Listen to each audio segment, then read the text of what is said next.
joie du Christ. Topesi merci na mokonzi Yesu Kristo. Na ndenge asali biso lisusu ngolu. Tokoba na Matthieu otobandaki. Na thème Jésus-Christ est venu guérir ceux qui ont le cœur brisé. Yesu ayeko kausa kobikisa bapota ya motema.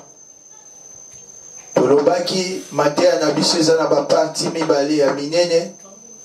Ya liboso les blessures intérieures, ya mibale la guérison intérieure.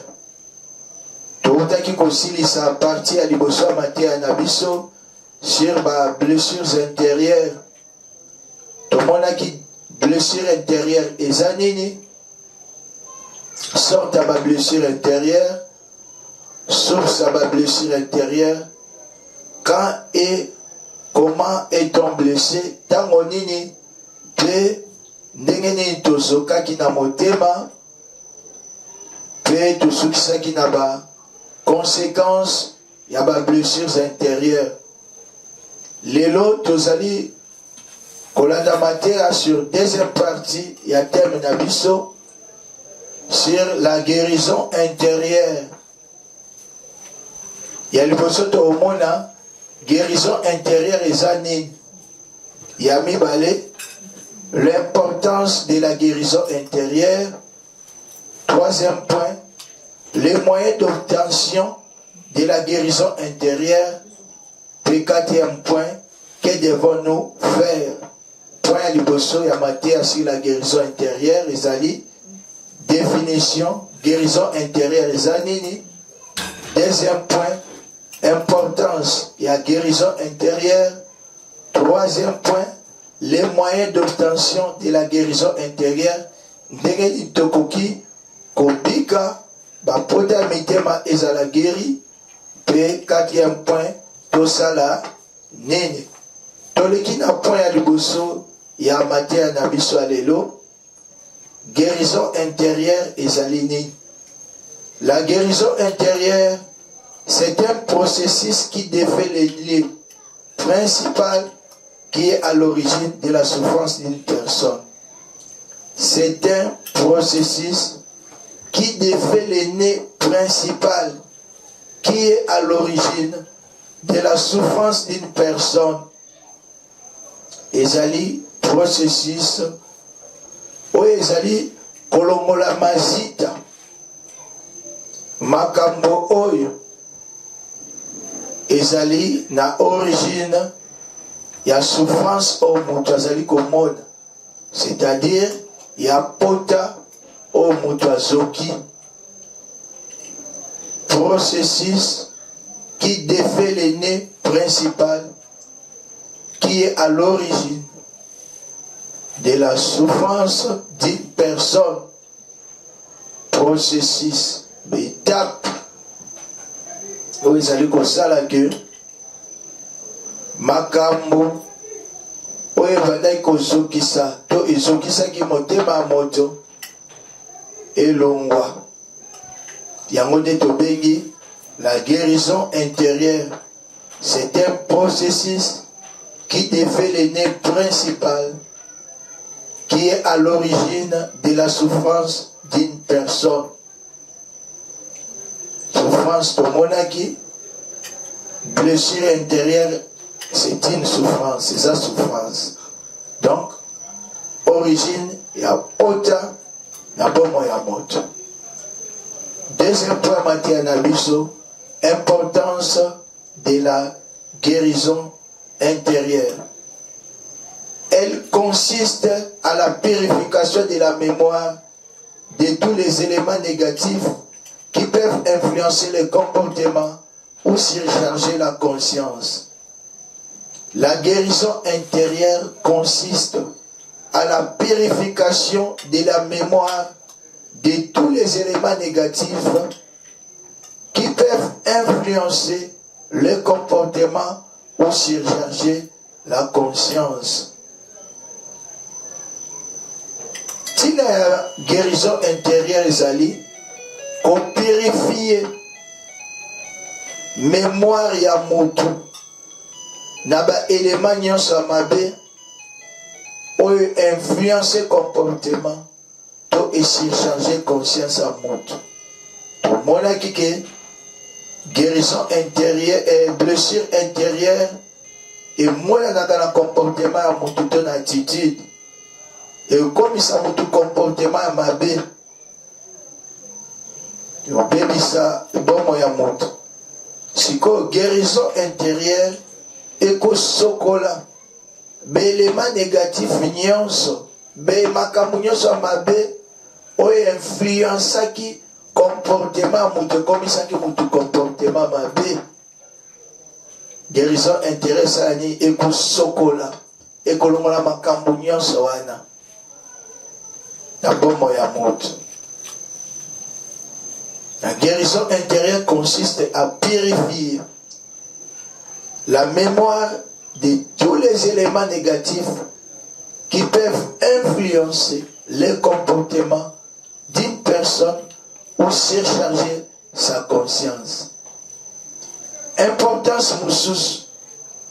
La guérison intérieure régénère l'homme, le restaure dans son comportement spirituel, moral et physique, en faisant disparaître les causes perturbatrices.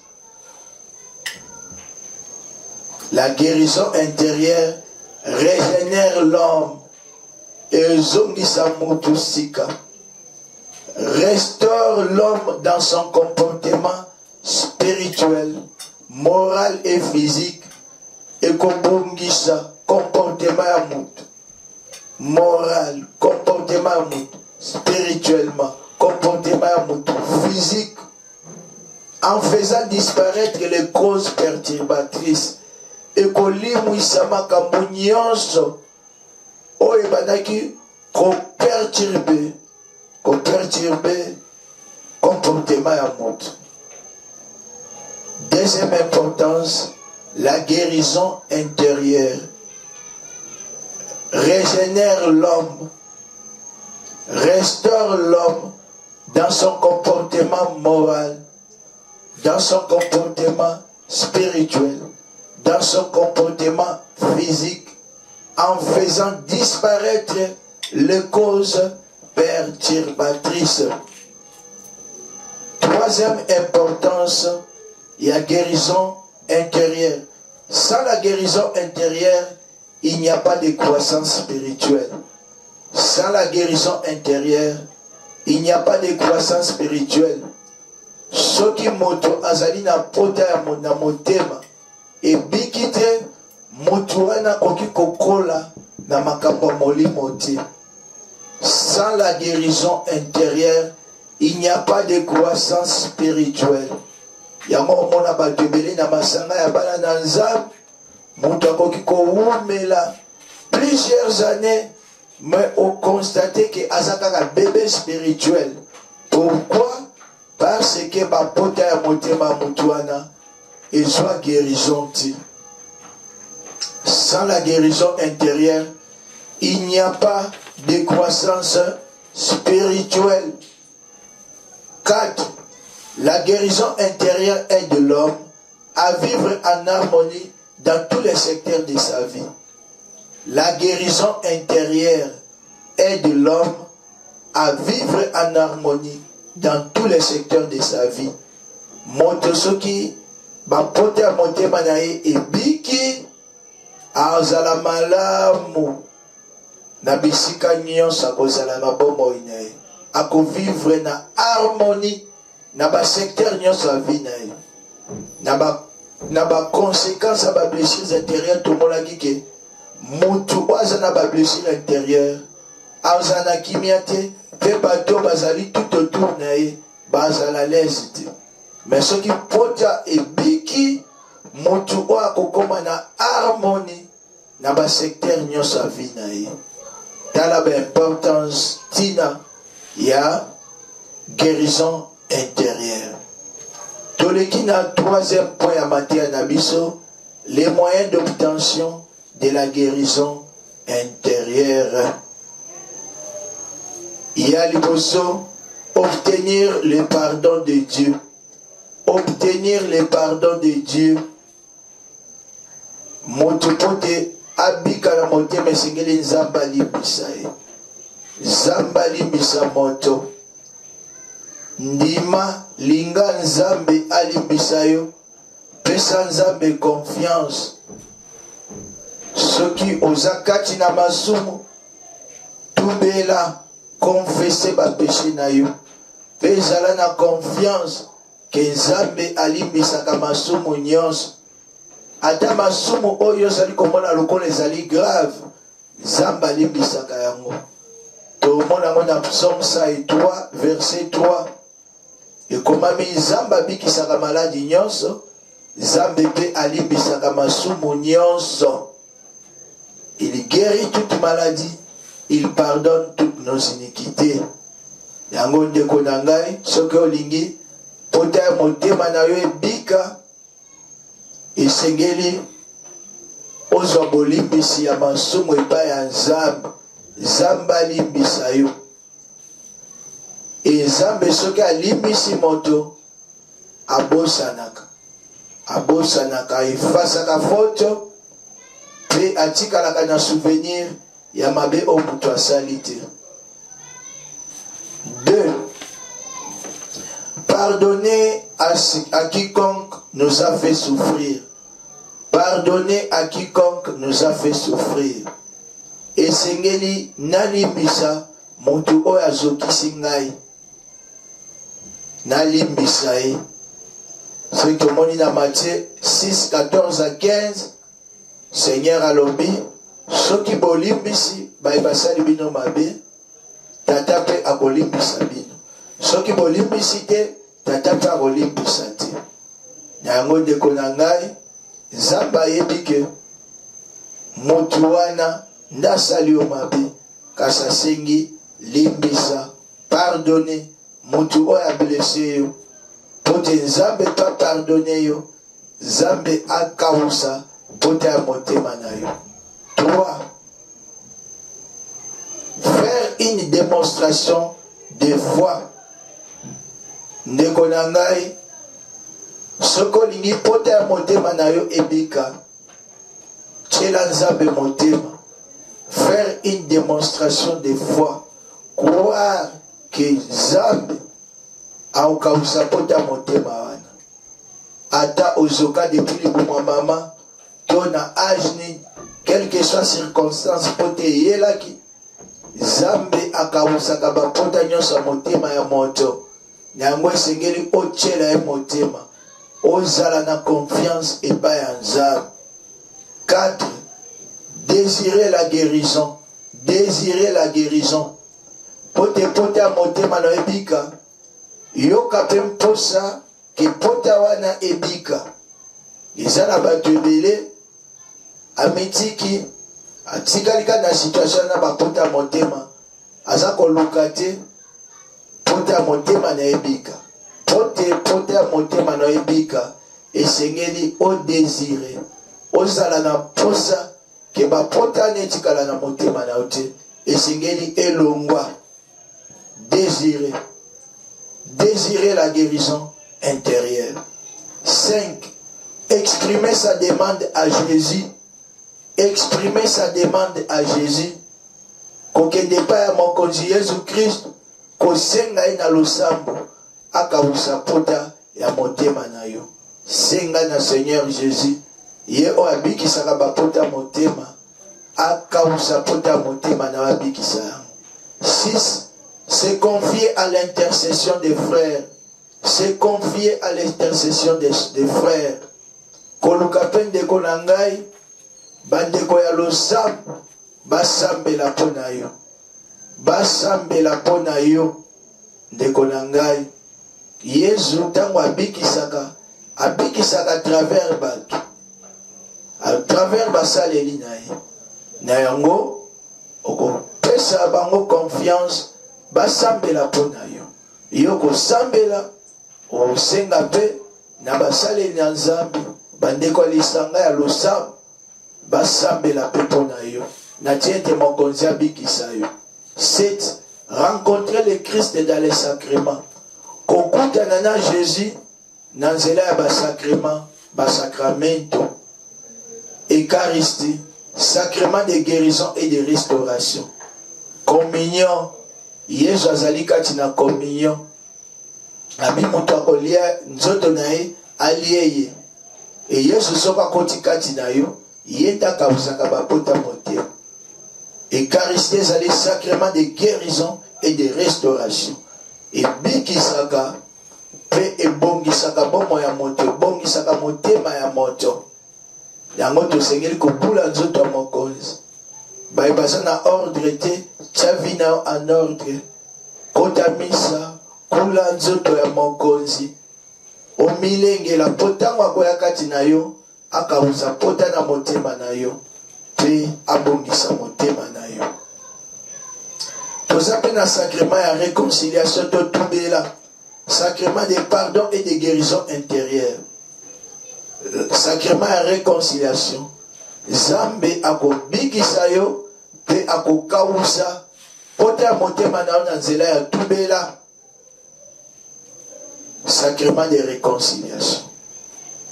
Nous appelons l'onction des malades. Mafuta ya bakoni. Batebele babang ngaka yango. Akaliso bapakoli ende ba précipité na liwa te. Tomona mweza na Bible ya mkanda ya Jacques. Chapitre 5 à partir à 13e verset. Ce qui mutazo bela abenga bakolo ya église. Bapakola ya mafuta robika. Même maladie ya kati pota motema na nzela ya sacrement ya onction des malades ezali mpe nzela oyo mokonzi abikisaka nango pasi ya motema pota ya motema. 8e moyen, se laisser accompagner par des frères.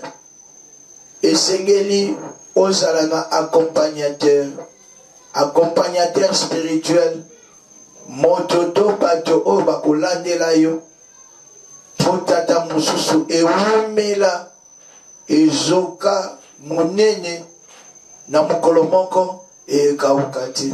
Esengeli balandela yo na losambo au fur et à mesure bazolandela yo pota mpe ezokauka ti ekokauka nyonso. Ata ekauki yo kotikala toujours na contact na accompagnateur spirituel pour akobala kusunga yo. Esengeli na mwana na nzambe nyonso ozala na accompagnateur spirituel oyo akobanda kolandela yo na losambo na yango sokolingi pota motema mpe bika os se laisser accompagner na bato ya losambo. Toleki na 4e point ya matière na biso sur la guérison intérieure. Que devons-nous faire? Tosala nini? Ya liboso, nous devons reconnaître que nous sommes blessés et désirons la guérison. Demandez à Dieu la grâce pour reconnaître que nous sommes blessés et désirons la guérison. Senga nzamba sala ongolu ondima ke ozana pota pe oyoka posa pota ne kauka eloko oyo esengeli kosala yango kosala semblante pota ezali sola ndima te ya omalamu o remarke ke pota ezali mutu azangi pota na motema aza te. Nzamba sala ongolu o reconnaître ke kozana pota na motema na yo pe oyoka posa pota wana ebika ekauka. Yami bale nous confier à la prière des intercesseurs, pour se confier na prière ya basaleli na nzambe kosenga pe basambela pona yo. Yami satu recevoir les sacrements dans une attitude de foi. Recevoir les sacrements dans une attitude de foi. Kondima basacrement oyo na kati ya eklezia na biso kokula eucharistia kati na boyambi kosala tubela kati na boyambi mafuta ya bakoni kozongo kati na boyambi soki okuli nzoto mokonzi na boyambi aokausa pota motema na yo soki ndeko na ngai otubeli kati na boyambi mokonzi akolimbisa yo akolongola mikumba okobika mpe soki ozwi mafuta ya bakoni kati na boyambi okobika. Tala mai mokonzi atindelaki biso mokolo ya lelo concernant la guérison divine yango oyo lelo tosukisi teme na biso général oyo ezalaki sur Jésus-Christ est venu guérir ceux qui ont le cœur brisé. Tolandi Matthieu sur les blessures intérieures et lelo totikosuki sa deuxième partie sur la guérison intérieure. Ndeko na ngai s'abonner yo mutolandi Matthieu oyo soko s'abonner partager lien na bandeko ebele mpe basabone po te Seigneur abikisa bato ebele baza na baputa na motema tolandi baconséquence ya bablessures intérieures makambo ebele eza ya kobeba na mokili bato oyo bazosala yango baputa ya motema moto ezotinda bango basala yango ebika te yango wana esengeli mateya oyo epanzana na mokili mobimba moto nyonso alanda yango moto nyonso ayoka yango moto nyonso azwa posa Jésus abikisa akausa pota motema na ye etokomona harmonie ekokota na basecteur ebele ya bomoi na biso bato bisika nyonso tokokende bolamu ya mokonzi ya biso Yesu Kristo bolingi bwa Nzambe Tata mpe bondeko Molimo Santu bozala na bino nyonso. Amen. Mbala ya nsima tosi tolengeli prière ya intercession sur Mateya oyo komitungisa te. Numéro ya contact ezali ezodefile na écran soko moni yango yo se retrouve na Mateya oyo kozanga te kotuna mituna kozanga te kosenga losambo kala mingi te tozobanda série ya ba prière intercession concernant ba Mateya nyonso oyo tolandi eza na ba prière ya intercession oyo ezali réservé na enseignement nyonso oyo tolandi kala mingi te tozobanda zala toujours branché connecté na chaîne na bino Frère Boni officiel TV mokonzi nde mbala nsima sali biso ngolu tomonani tokobi na Mateya. Amen.